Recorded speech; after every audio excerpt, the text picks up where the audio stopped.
Jésus, je viens vers toi, tel que je suis, je viens à toi. Jésus,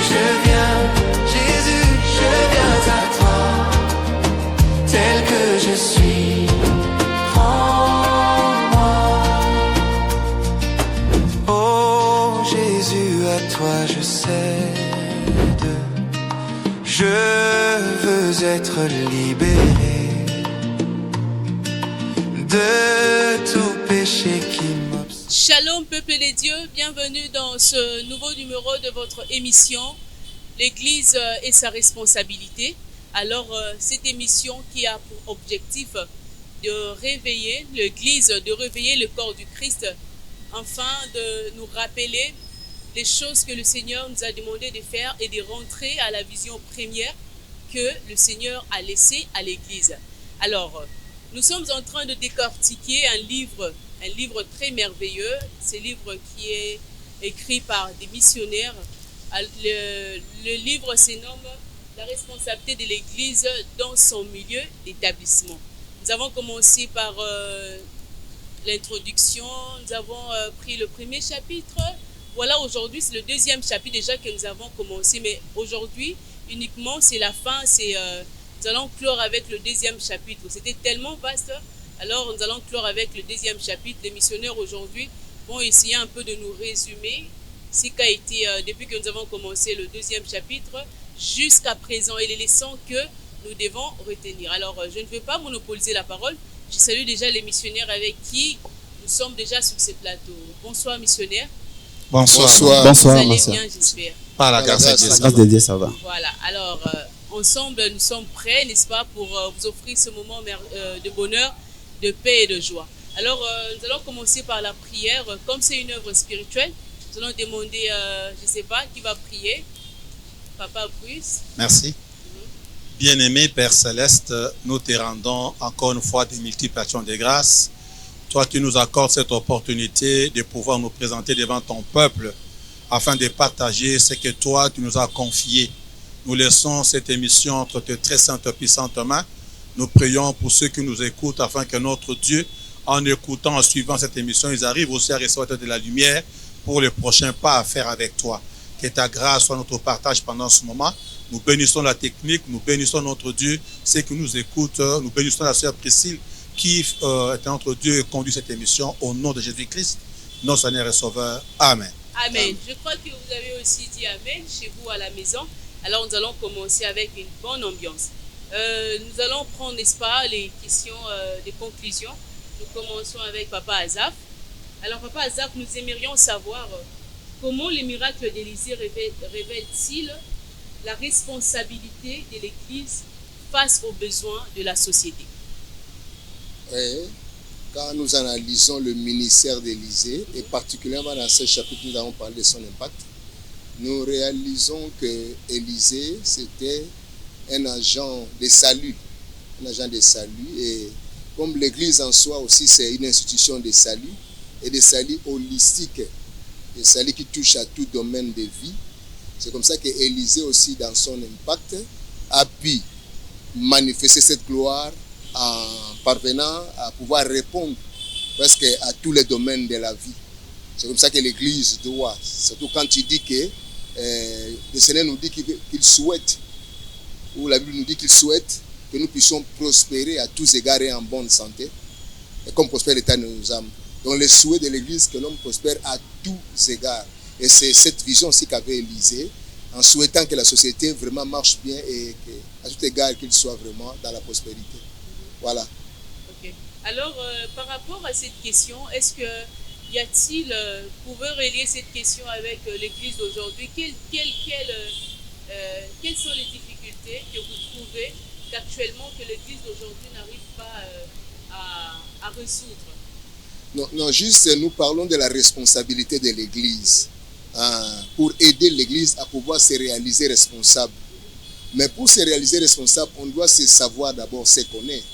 On doit savoir ce qu'on est par rapport à Dieu qui nous établit comme responsable. Ce n'est pas une responsabilité qui nous vient d'une tierce. C'est Dieu qui nous établit. Il nous appelle et il nous élit, il nous appelle, il nous établit. Alors, c'est en ce sens-là que Dieu nous responsabilise. Nous devons, pour notre réussite, nous réaliser qui est-ce que nous sommes, nous, l'Église. Vous comprenez? Et qu'est-ce que nous avons des bagages ou des capacités pour pouvoir faire quelque chose dans ce sens-là. Dans la pensée de qui? Dans quel temps, dans quel moment? Parce qu'il y a un maître des temps et des circonstances qui voudrait qu'à tel instant, que nous puissions faire ceci ou cela. Comme il avait dans son peuple, le peuple d'Issachar, la tribu d'Issachar, qui réalisait qu'en ces temps, ce que Dieu veut, c'est ceci ou cela. Il avait l'intelligence des temps pour comprendre ce que Dieu veut dans les moments. C'est ce que l'Église devrait réaliser et avoir pour pouvoir répondre et résoudre aux problèmes de sa responsabilité. Alors, voilà. Que faut-il faire pour que l'Église réalise que ce temps ici nous rappelle que nous devons nous orienter comme ça, prêcher comme ça, faire ceci? Que faut-il à l'Église? L'Église doit avoir seulement la connaissance, non? C'est pourquoi de telles émissions, c'est pour seulement peut-être rappeler ou révéler, ou relever la connaissance de l'Église. C'est ce qui est important, avoir cette connaissance-là. Donc, parce que l'ignorance ne lui permettra pas de pouvoir s'assumer. Et deuxièmement, il faut que l'Église ne soit pas dans la négligence. Il connaît sa responsabilité, elle connaît sa responsabilité, mais ne veut pas s'y mettre. Il arrive aussi que des fois, les gens qui ont la connaissance, mais ne s'y mettent pas. Nous avons aujourd'hui des doctrines que nous disons que doctrines qui semblent aller, mais que ce sont des doctrines que nous redoutons. Mais si vous voyez leur implication dans ce qu'ils font, vous ne comprendrez pas. Mais les gens qui ont la vraie matière, qui ont la bonne doctrine, des fois ne s'y mettent pas en cela. Voilà. Vraiment. Alors moi, ce que j'ai plus aimé, c'est la notion du temps. Alors l'Église doit comprendre, prier pour que le Seigneur leur révèle en ce moment ce que nous devons faire, qu'est-ce qu'il faut faire, parce qu'on nous parle déjà que nous sommes au temps de la fin. Alors je crois qu'il y a des messages qui doivent rappeler à l'Église que nous venons là du ciel et nous retournerons là, et pas nous emballer dans des distractions. Merci Papa Azaf. Nous prenons Papa Bruce. Pourquoi peut-on dire que le ministère prophétique ne se limite pas au domaine spirituel, mais touche aussi la vie quotidienne? Merci beaucoup, maman, pour la question. C'est une question très pertinente. En nous basant toujours sur la vie d'Élisée, voulais-je dire, nous pouvons voir clairement qu'Élisée était un prophète établi sur une nation. Et comme prophète établi sur la nation, il avait cette responsabilité-là de pouvoir recevoir ce qui vient de Dieu pour communiquer au peuple de Dieu. Et pour communiquer au peuple de Dieu comme Israël en tant que nation de Dieu, lui était la personne qui recevait de Dieu les directives et les orientations à communiquer à son peuple. Et étant peuple de Dieu, c'est Dieu qui dirigeait. Et il le dirigeait au travers des personnes établies. C'est de la même manière. Le prophète en Israël avait cette responsabilité non seulement de s'occuper des aspects spirituels, mais donner aussi la direction au peuple, donner la direction à la nation, orienter le peuple de Dieu sur comment marcher devant Dieu. C'est la même chose. En fait, si Dieu donne le ministère prophétique à l'Église, c'est pour que l'Église a montré le chemin. Et quand on montre le chemin, ce chemin ne va pas se limiter sur le Dieu seulement. Ça permettra aussi de trouver des solutions aux problèmes qui sont d'ordre social, d'ordre économique. Parce que Dieu qui a le destin de chaque peuple, de chaque personne. Donc il donne non seulement sur le plan spirituel, mais ça est aussi dans d'autres domaines tels que économiques, donner des orientations sur le plan social, de l'assainissement. Donc, en fait, le ministère prophétique, comme je voulais dire, donne l'orientation, donne la direction. Et ce plan spirituel, ça peut aller aussi sur d'autres aspects holistiques de la personne humaine. Donc, santé, éducation, voilà, voilà, ici, je veux bien que cet homme puisse me servir, mais il y a un problème de santé qui doit être résolu. Vous voyez?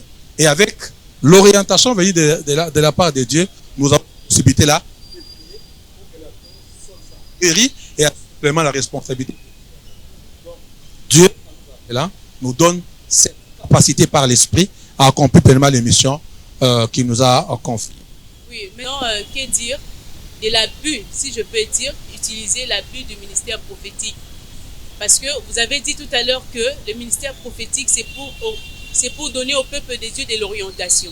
Alors nous voyons à gauche et à droite des prophètes qui s'appellent eux-mêmes, je ne sais pas si le Seigneur les a appelés, eux-mêmes ils se nomment, qui sont là pour démontrer, faire une démonstration, mais le but n'est pas d'orienter peut-être le peuple de Dieu. Est-ce que vous êtes aussi contre ces pratiques qui se passent dans des routes et puis dans des églises, donner des numéros de téléphone et puis pour simplement démontrer quelque chose et puis il n'y a pas quelque chose à attirer là derrière, il n'y a pas un message à retenir. Merci beaucoup, maman. Comme nous parlons de la vie d'Élisée dans le livre, donc vous avez fait mention, nous voyons clairement que Élisée était établi prophète au niveau d'Israël. Donc il était prophète établi par Dieu pour pouvoir apporter au peuple de Dieu les orientations, les directions, le message venant de la part de Dieu.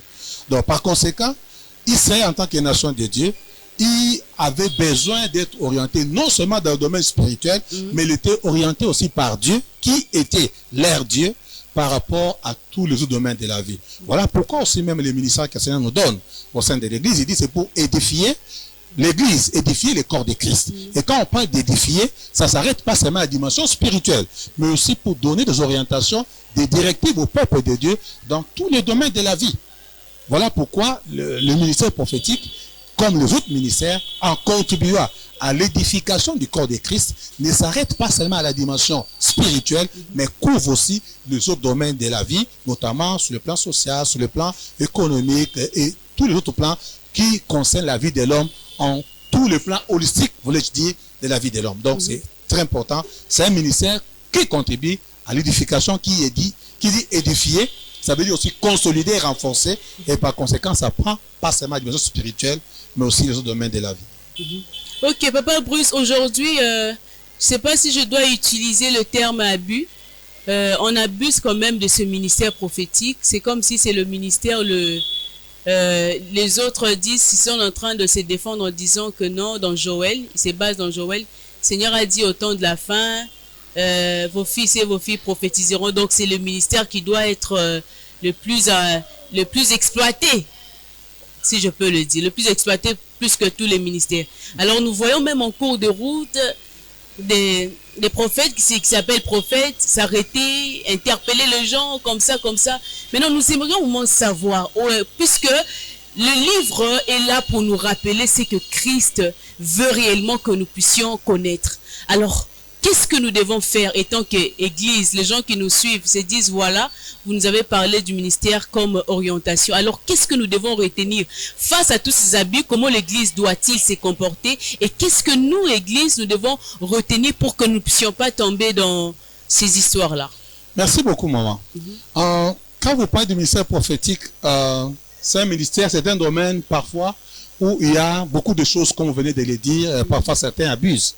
Mais ce qui est important de garder à l'esprit, c'est que Dieu a donné les ministères pour édifier l'Église, pour édifier le corps de Christ. Et il est normal que là où il y a ce que Dieu a donné, qu'il y ait aussi ce qui vient de l'ennemi. Mais ce que l'Église doit faire, c'est avoir le discernement.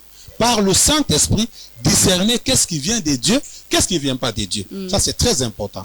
Donc, il est normal. C'est que les gens rencontrent, vous rencontrez un cours de route, il dit qu'il a un ministère, qu'il est en train de donner de prophétie, mais un enfant de Dieu va comprendre que lorsque Dieu donne les ministères à l'église, c'est pour édifier. Et si ça vient pas pour édifier, on peut facilement comprendre d'où ça vient.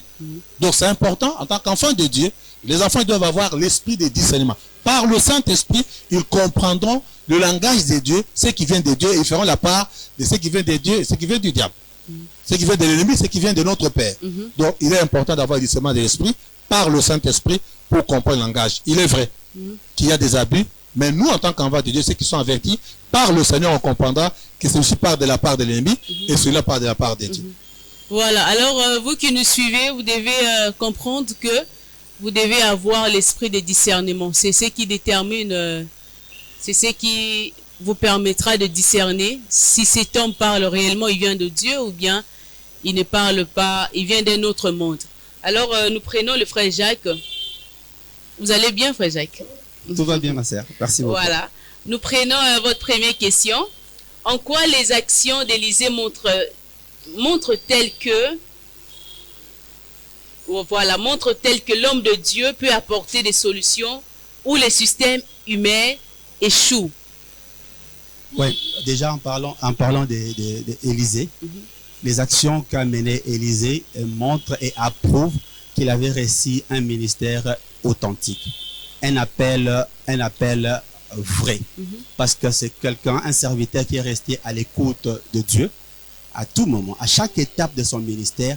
Élysée était à l'écoute du Seigneur. Donc sa puissance venait vraiment de notre Seigneur. Et le Seigneur, il y avait une connexion au surnaturel. Là où les hommes ne pouvaient pas arriver, à la limite des hommes, Élysée pouvait arriver parce qu'il avait Dieu comme appui, comme source, et l'unique source.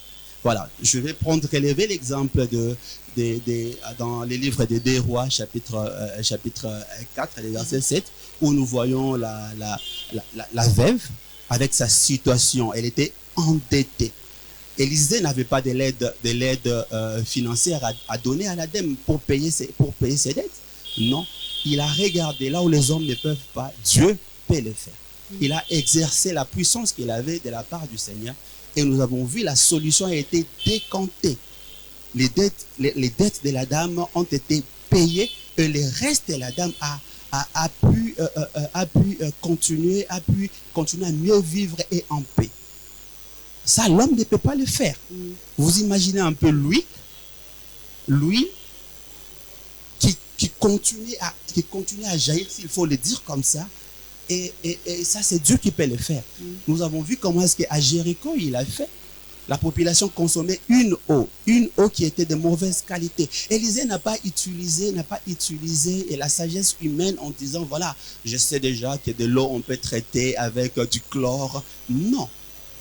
Il avait eu l'orientation claire de la part du Seigneur, et il a demandé ne fût-ce que du sel, et tout a été transformé.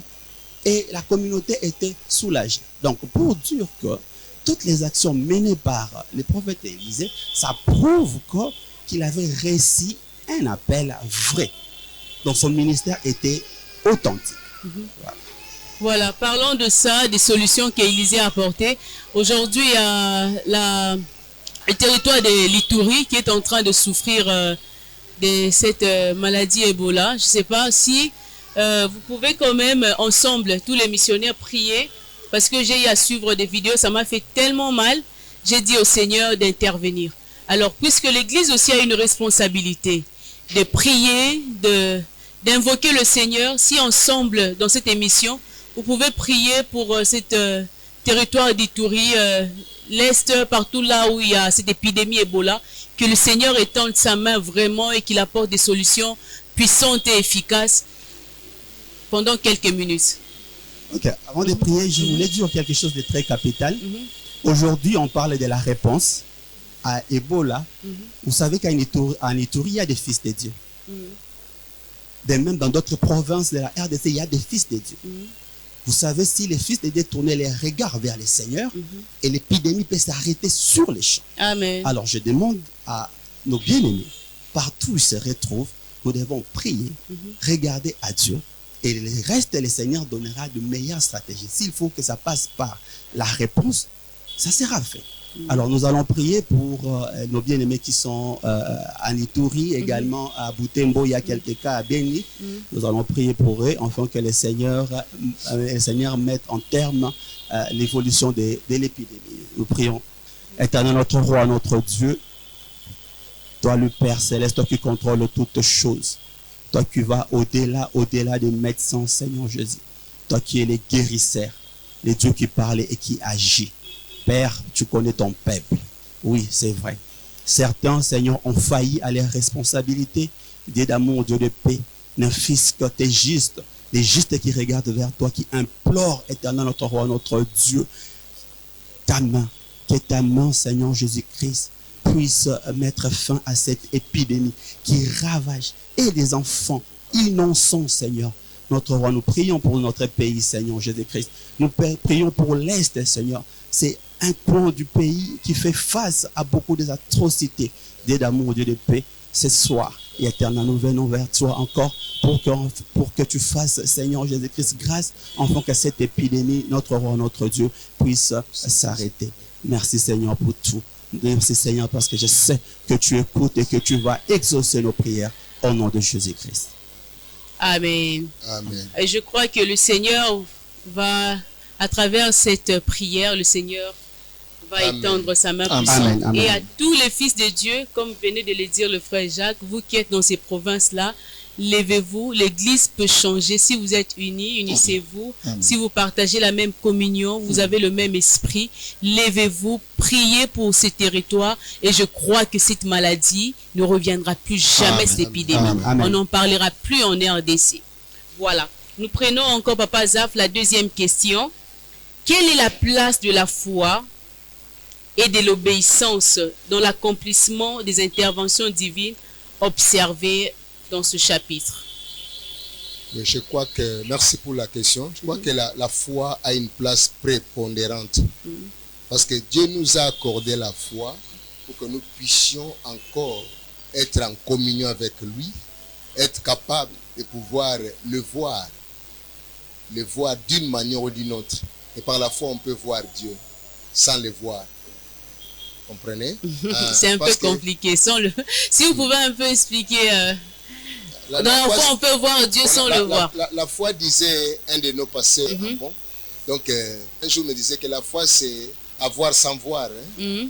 Avoir sans voir. Donc, c'est ça la foi. D'autres C'est une choses. assurance de choses que l'on espère, une démonstration de celles qu'on ne voit pas. Ok. Mais on fait comme si on les voit. C'est comme si on l'a. C'est dans ce sens-là que je l'ai dit. Parce que au début, au jardin d'Éden, l'homme n'avait pas besoin de foi. Il était en contact direct avec le Seigneur. Mais lorsqu'il a été chassé du jardin, que Dieu, par sa grâce, a suscité la foi. Un moyen où l'homme ne voit plus Dieu parce qu'il est chassé de sa présence, mais il pouvait rentrer dans la présence de Dieu. Vous comprenez? C'est pour ça que la foi est une place prépondérante. Sans la foi, on ne peut même pas travailler avec Dieu. D'ailleurs, on n'est pas agréable à celui-là. Sans la foi, on n'est pas agréable à Dieu. Quelqu'un qu'on n'est pas agréable à ses yeux, quelqu'un qu'on ne croit pas, parce que tu ne le crois pas. Dieu voudrait que la personne, quel que soit le temps, les circonstances, sache qu'il est présent. Sache qu'il doit se comporter par rapport à la connaissance que Dieu est avec moi. Comprenez? C'est ça. Donc la foi est prépondérante. Lui, il avait la foi. Il avait la foi. À telle enseigne, bien aimé, quand on avait campé autour de sa maison, presque remplissant presque toute la montagne par l'armée syrienne, vous comprenez? Et Géasi, son serviteur qui est sorti, quand il a vu ça, oh, vraiment, il était perplexe. Et il va dire à son maître que, maître, Seigneur, nous sommes finis. Quoi? Il dit que non, c'est fini pour nous. L'armée syrienne nous a entourés de la manière qu'avec l'innombrable soldats syriens, nous ne pouvons rien. Je crois que c'est notre fin. Mais nous comprenons que Élisée, avec toute assurance, c'est ça, la ferme assurance, il avait la foi. Il lui dit que non, ceux qui sont avec nous sont au plus grand nombre que... Voilà, c'est ce que Dieu l'a dit. Et puis il connaît dans l'histoire que ceux qui ont suivi les malins, les démons là, étaient un tiers. Donc les 2 tiers des anges sont avec nous. Et il n'est pas nécessaire que nous les voyons. Nous devons les croire qu'ils sont avec nous. Parce qu'ils campent autour de ceux qui craignent le Seigneur. Il savait qu'il était un craignant Dieu. Et donc il y a ceux qui combattaient pour lui. Il dit que non, ils sont en plus grand nombre et que, bon, si Dieu, si tu le permets, permets à mon serviteur de voir ce qu'il y a. Voilà, parce qu'il y a des gens qui veulent voir pour croire, hein? Mais la foi chrétienne, c'est croire pour voir. C'est comme ça. C'est comme ça que la foi est prépondérante. C'est partant de la foi qu'on croit à ce que Dieu dit. C'est partant de la foi on réalise ce que Dieu dit de soi et ce que Dieu dit qu'il a placé par exemple en nous. C'est qu'a dit Pierre, l'or et l'argent que vous demandez là, je ne l'ai pas. Mais ce que j'ai moi, c'est que j'ai conscience. J'ai conscience que j'en ai. Moi, c'est le nom de Jésus.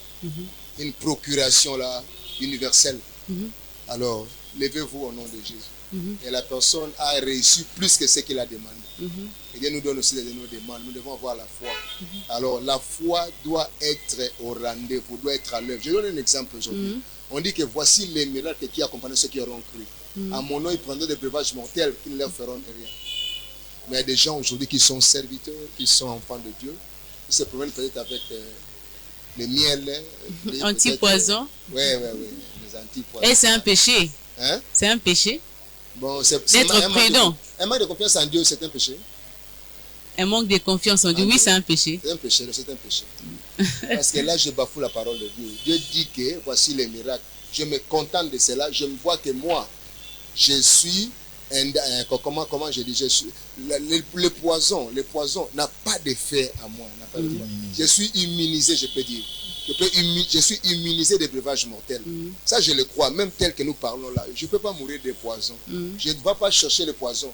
Mais je n'ai pas à contrôler qu'est-ce que la serre me donne là, qu'est-ce qu'elle me présente. Il me présente ça, je tourne derrière, je prends mon miel pour m'assurer. Non, ça, ce n'est pas la foi. Ça, c'est la foi, je crois que je n'ai pas besoin d'anecdote contre ces poisons. Je sais que ça ne me fera rien. Vous comprenez? Et ça, c'est la foi. Quand on a cette foi-là, Dieu intervient. Hein. C'est comme l'épreuve de Goliath, non?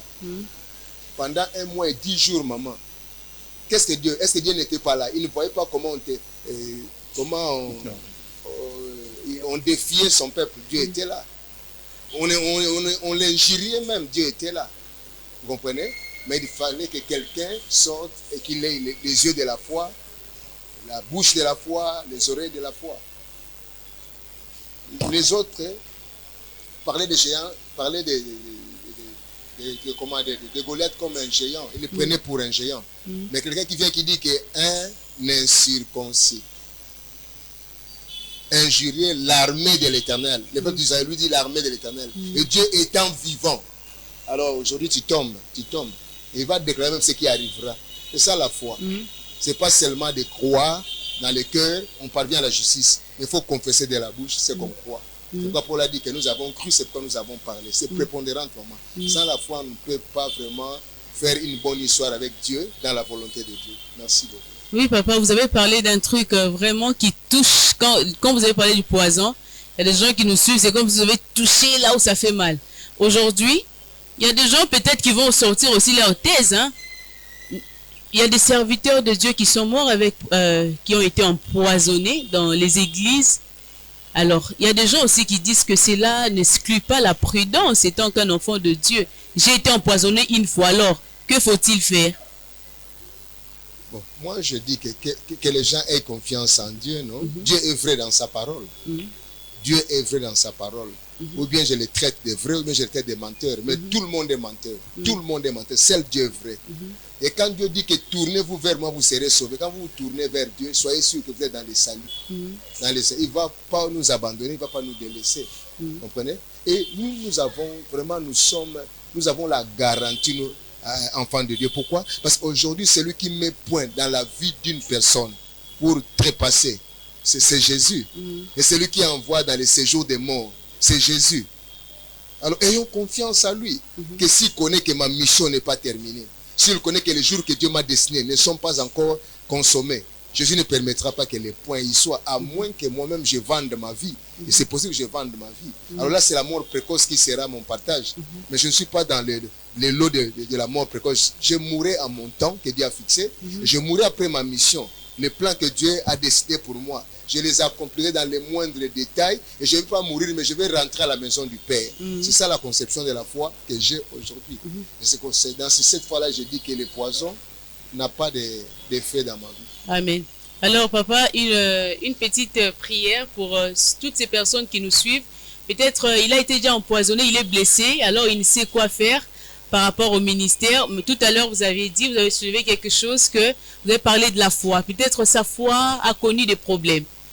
Alors, priez pour que Dieu donne à toutes ces personnes à qui il a responsabilisé dans le ministère, dans n'importe quelle ville à Kinshasa, dans des quartiers, que leur Seigneur renouvelle leur foi, afin qu'ils croient encore à nouveau à Dieu et qu'ils ne mettent pas que le poison, c'est quelque chose là dont il faut, même s'il faut être prudent, mais premièrement, il faut avoir la foi, croire en ces dieux qui les a appelés, qu'il est capable de leur protéger durant toutes les années sur terre qui les a appelés. Je ne manquerai à témoigner chaque fois avant que je prie.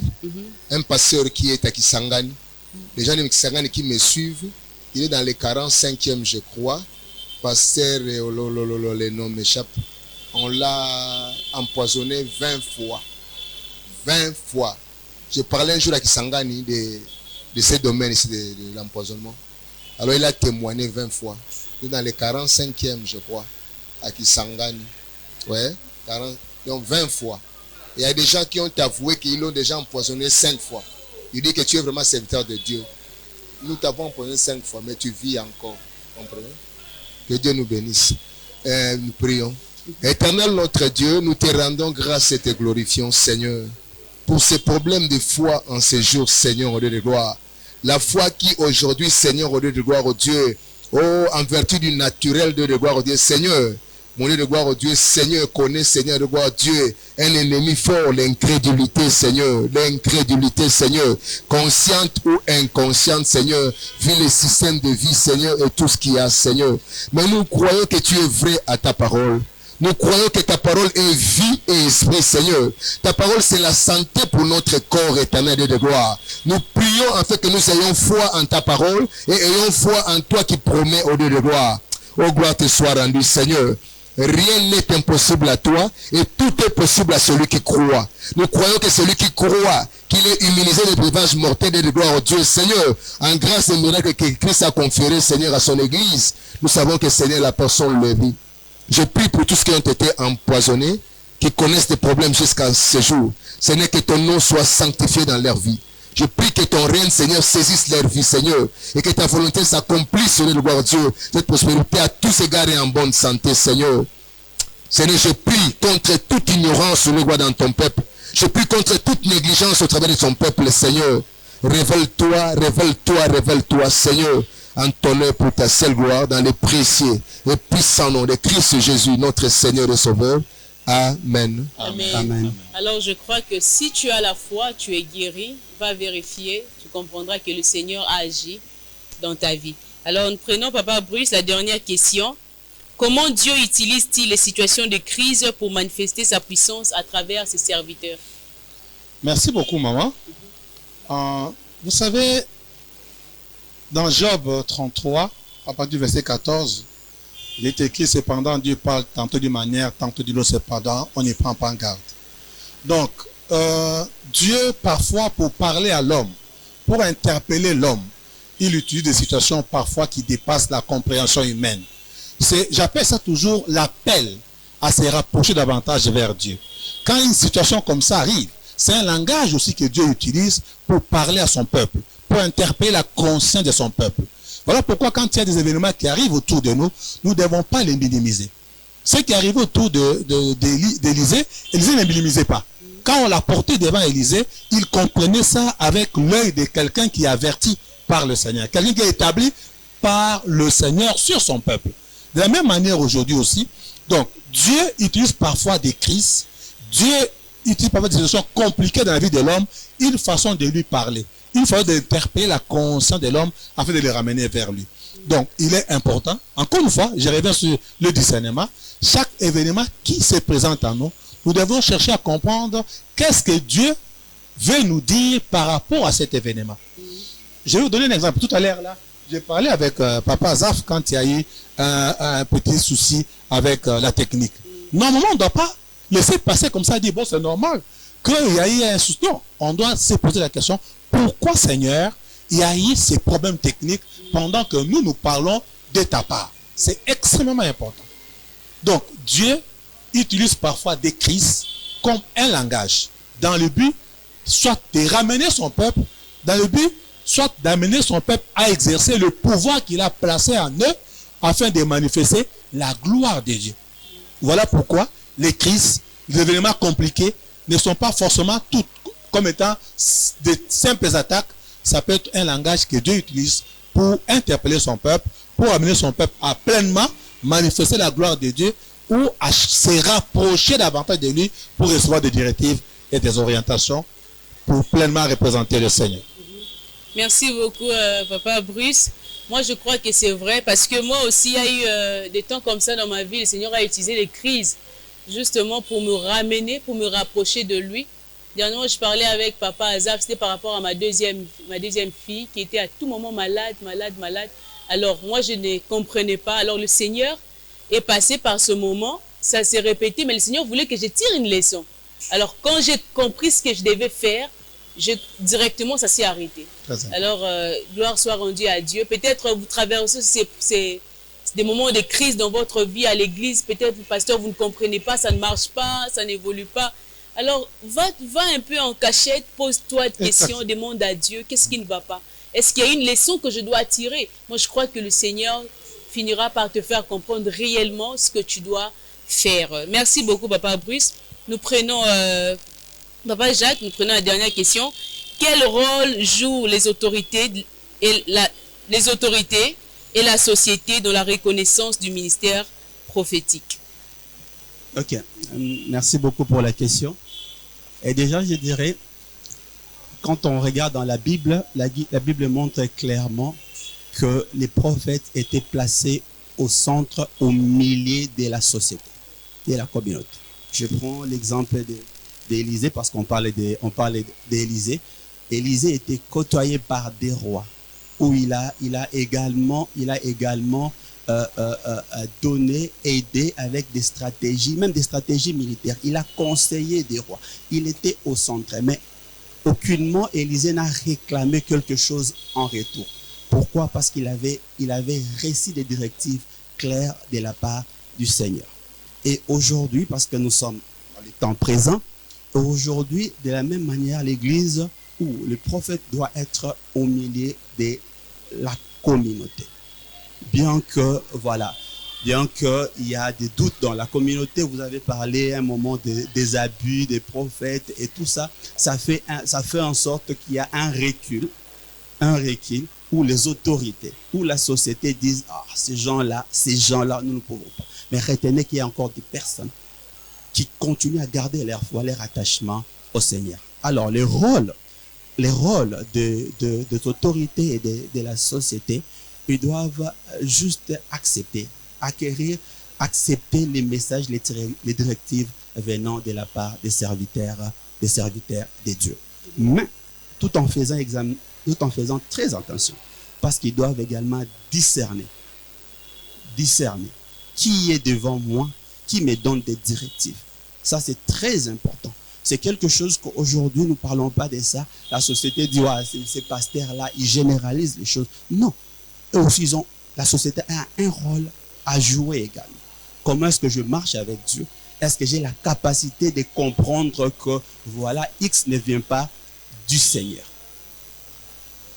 Le Seigneur dit, la Bible le dit clairement, que tous ces serviteurs-là qui marchent à l'encontre de la parole de Dieu pour les intérêts égoïstes, nous allons les reconnaître à partir de leurs fruits. C'est là où il y a la clé. On doit discerner. Alors, mais cela ne veut pas dire qu'on doit rejeter d'une manière un peu générale tout ce qu'il y a comme révélation de la part du Seigneur. Parce que les serviteurs de Dieu l'Église joue un rôle très très important dans la société. Bien qu'aujourd'hui, on ne le voit pas. Mais nous prions à ce qu'on retourne dans des fondements, afin que cette lumière continue à briller.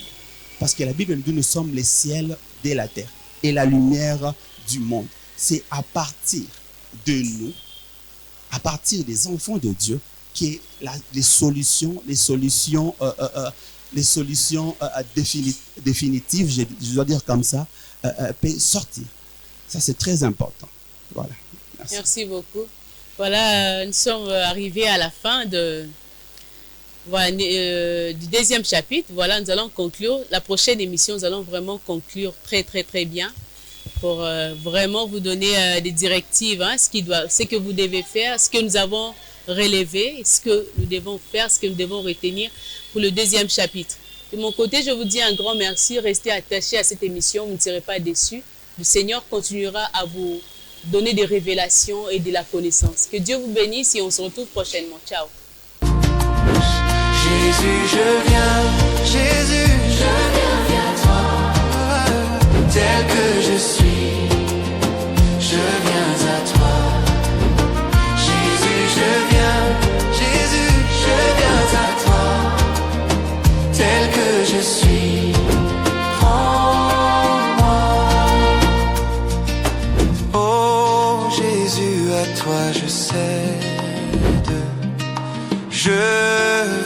être libéré.